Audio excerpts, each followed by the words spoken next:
What does it mean to you to be in this project? Oh, it's just such an unbelievable thrill.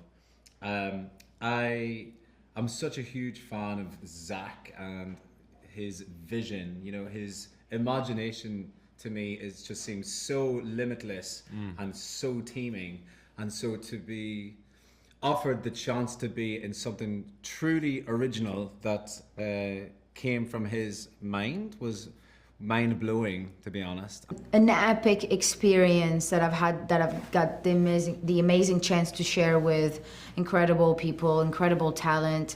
I love working with Zach so much, and to work with someone who was able to make his dream come true and to have thought about this film for over 10 years and seeing it come to life through his eyes was something that was so nice as an actor to be around and to play around all these incredible, ginormous sets. The nature of the story and how Zach was able to put this type of story together resonated, you know, almost like it mimics, you know, reality. And certainly the reality that I'm talking about, the nature of the continent of Africa, how this, you know, amazing, you know, wealthy continent is so poor, and the nature of the indoctrination of the West towards that continent, obviously, you know, came with a, you know, it just resonated beautifully for me, and so I was able to connect organically to that story.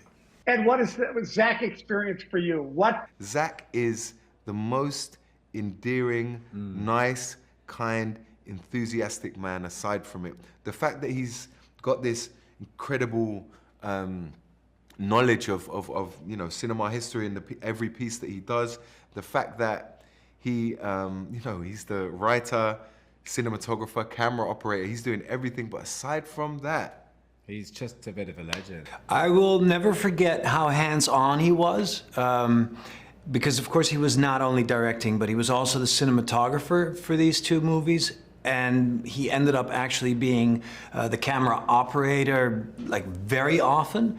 So that, I mean, that's really something I didn't expect. On a set of this scale, you often have like a director a bit removed from the action in a video village, and I very much enjoyed this. I prefer this, actually, to have this very easy like connection and rapport, and we could just keep going, and if you found something that felt right, then he would say, just do it again, and it was so. He has a very spontaneous way. I mean, he's very prepared on set, but he also has a very spontaneous way of making movies where he has an idea and he just grabs a camera and goes and shoots it. So that's really exciting for us also. Totally. He's the nicest geezer. Yeah. And people say to me, like, oh, what's he like? And it's like, nah, he's the best. Like, when you mention him to any of the cast, their faces light up like this. When we see him in wherever, you know, see him at breakfast yesterday, it's like, big hug, big squeeze, and the love for him is genuine. But you know, from the fans, the love is genuine. For part one, we went to Brazil, and that guy is a rock star out there.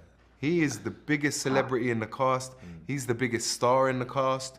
He is the man. He's a rock star. So, all hail King Snyder. To a person, they all talk about that they light up because you are so nice as well as talented. How did you stay nice?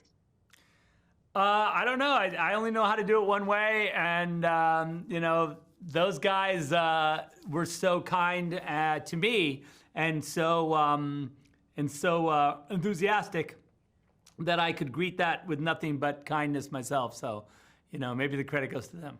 How do you come up with this story and these characters? Does it come quickly, or did it take a while? You know, it comes pretty quickly. You know, I like to draw, and I doodle and sketch, and so a lot of sort of the visuals sort of come alongside the script, the story itself. As I'm writing, I'll take breaks, or I'll draw straight on where I'm writing. I write longhand, so as I'm writing, there might be the middle of the whole page might have like a drawing in the middle of it, then I continue, you know, so it's all kind of, you know, all in this sort of, you know, in the mix as I'm writing. I'm visualizing as much as I can and stuff like that. So it's a combo, but it all does happen pretty fast. The waiting for part one, then part two comes along, and fans speak. They want it. How do you hear from fans? Are you on social media? Do you look at these things, or can you feel this enthusiasm for these movies? I get some glimpses into like what's going on social media from time to time. I try and sort of see what everyone's feeling. So yeah, it's exciting. And I'm excited for audiences to get a chance to kind of take this deep dive and finish up this saga, as well as, in anticipation at the end of the summer of the director's cuts, which will really allow enthusiasm or enthusiasts to express enthusiasm through these really, each one of those movies is an hour longer, and they're rated R, and they're just incredibly, I like to think of them as an alternate universe version. So that'll be exciting for them to get one more kick at the can, if you will. Well, it's a pleasure talking to you. I love that you can do what you do without interference. I hope not too much interference. All the best to you. Thanks so much, Zach. Thank you.